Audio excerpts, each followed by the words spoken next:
Hi, Dr. Lim here. In our last video, we told a story about the wife of engineer Chong and some discussion on religion. One of the audience commented that she is not interested in the discussion of religion and wants to know what Sunya is.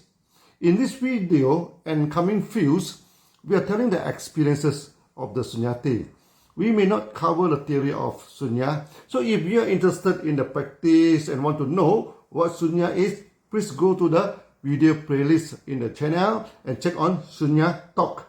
Then you should find the teaching and discussion on Sunya in the first few videos.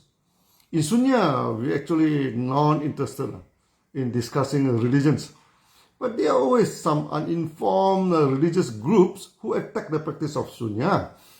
Then as a Sunyati, you should know how to explain to them peacefully, without quarrel and confrontation. So the story of how we deal with a religious objection is a good training for Sunyati to face objection peacefully, without causing unnecessary tension. In Sunya, we also avoid talking about miracles. Actually, during Sunya gathering, members are discouraged to talk about miracles at all, as miracles never solve our day-to-day problem and never remove suffering from us. However, miracles do happen, and as a Sunyati, you must know how to deal with it. Sunya is a training of the mind. Our mind most probably is the most powerful tool we have. In one of my live talks, I stated that suffering is due to two causes only. What you wish you do not get, what you do not want is imposed on you. But one of the audience commented and apparently not agree with it, then started to talk about the brain and how is the electronic activity in the brain that cause suffering and so on and so forth. In Sunya, we need not talk about the brain, as the brain is part of the body. We talk about the body and how the body system can cause some emotional problem too, which is covered in our herbal talks and therapy. Those who are interested can go to the playlist and listen to the herbal talk.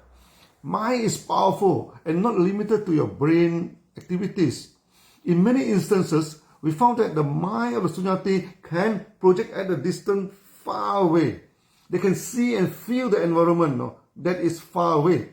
Sometimes it is astral traveling, but many times it is also the projection of consciousness at faraway places. We never train a Sunyati to go for astral traveling and project your consciousness at a distance 10,000 miles from you. But during practice, they are always report that such cases happen and we need to handle it. Again, viewer discretion is advised. If you are not interested in this topic or just a newcomer and wanted to know what is the practice of Sunya, maybe you should stop watching this video and go to the early video of Sunya Talk in the video playlist first. Coming back to Chong. After meeting his wife and convincing her to practice of Sunya did not interfere with her belief and good for mental health and to train the mind, she was convinced and decided to give reverse counting a try. Chong told me, after our discussion, it was already late into the night, but both of them wanted to give Sunya a try before they went to sleep. In this very first practice, something very strange happened. Suddenly, his wife told him she saw a blue sky. It was in the middle of night. Where to see the blue sky? Apparently, this was projection of consciousness and she could see the blue sky at the other side of the earth. Then she saw the white cloud. Not only that, she found herself on top of the cloud. This was not hallucination, as she was sober and could talk to Chong and tell him what she saw. Immediately, Chong asked her to stop the practice and both of them went to sleep. I told Chong, this was a projection of consciousness and it happens to some of the Sunyati. There was nothing to worry about it and it was not risky. But just told the wife not to attach to it and ignore it. Chong's wife continued to practice. Then almost in every practice, she experienced astral traveling. She could even travel to Jupiter and Saturn. and even told me the ring of Satan was beautiful and she could see them very clearly. Again, I advise her not to attach to it and focus on the reverse counting. She told me this happened naturally, and during the astral traveling, she could not remember about the breathing, and thus no counting on it. Then something more strange happened, She started to see two huge and beautiful eyes looking at her. The eyes were beautiful beyond description. Then she asked me, what were these eyes? And why only the eyes without a face and a body? Just two beautiful eyes staring at her lovingly. This was the early day in my Sunya training, and I have not encountered this kind of experience before.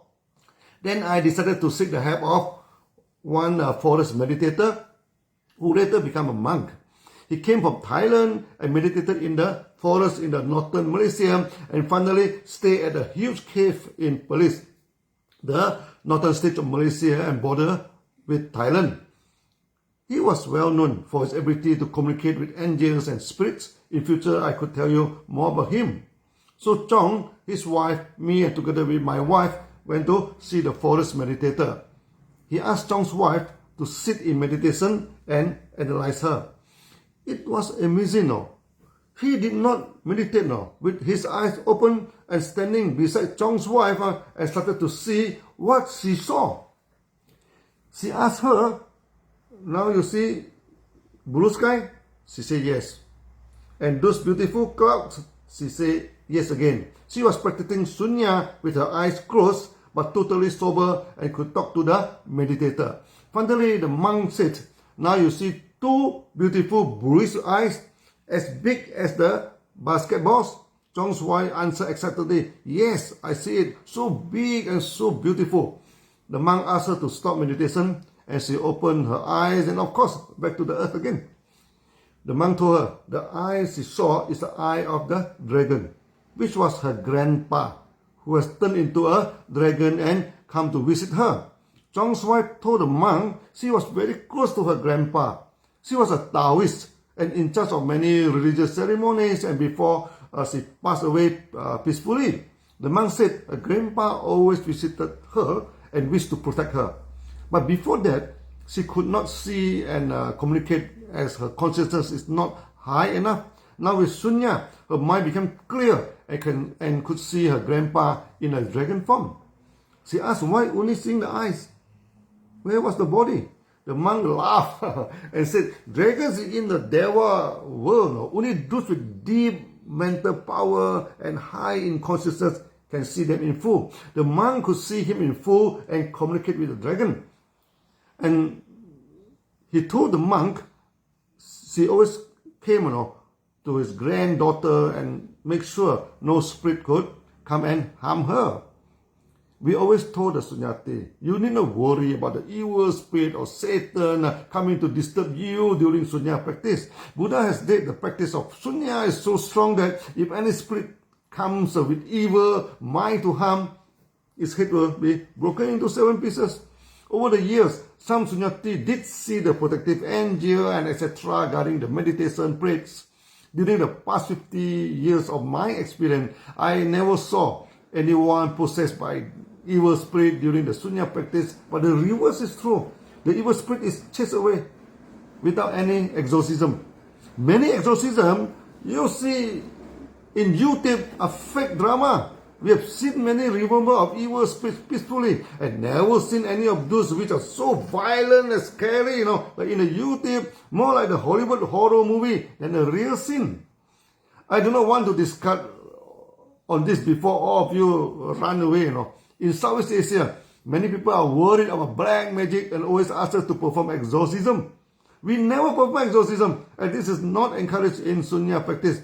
We do not want to discuss it. But again and again, people come to us and worry about the evil spirit occupying their body. We shall discuss this in separate videos as supplementary information, which is not essential in the practice of Sunya. If necessary for Sunya Council or Sunya Duta to know this in order to helping the Sunyati to calm down the situation. After meeting the monk on the way back to her house, suddenly she saw something in her mind.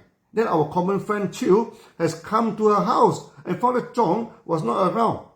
Then he wrote something on a strip and put it into the letterbox. I was driving the car now and feeling amazed as she is not even in a meditative mood and sitting in the car with both the eyes open. She told me it was like watching TV in her mind. I asked her could she see what this Chong was written on the script. She said yes. He would come back tomorrow morning at 9 o'clock. That time handphone were not yet common and none of us had a handphone. We could not call Siow to verify. When we reached her house, he opened the mailbox and sure enough saw a slip written by Siow to inform Chong that he would come tomorrow at 9 o'clock. So her mind projection was not an hallucination. What was amazing was that both she and the monk saw the same thing. That ruled out any fraud or fake claim. Mind projection or astral traveling happen once in a while in Sunya practice. We never endorse it and it comes naturally. We should never attach to it as it could not remove your suffering. The practice of Sunya is to make the mind calm and removing the suffering. This is just some natural phenomena in the practice and it is not important at all to us. At that time I was young and deeply fascinated by the ability of the monk to see the mind of others. I'm interested to communicate with the angel, and later I met a monk and asked him, hey, teach me the skill. He laughed at me and requested, say, it is useless skill, and asked me not to practice it. In our next video, I shall discuss why it's useless to communicate with angels and more story on the monk. Mrs. Chong was a dedicated Christian, and Sunya practice actually enhanced her belief. But her experience of astral traveling drew a lot of criticism, even from the pastor in the church. And this time, the pastor wanted to meet me. I am in big trouble now. Surely, we shall discuss it in the future videos. See you again. Bye-bye.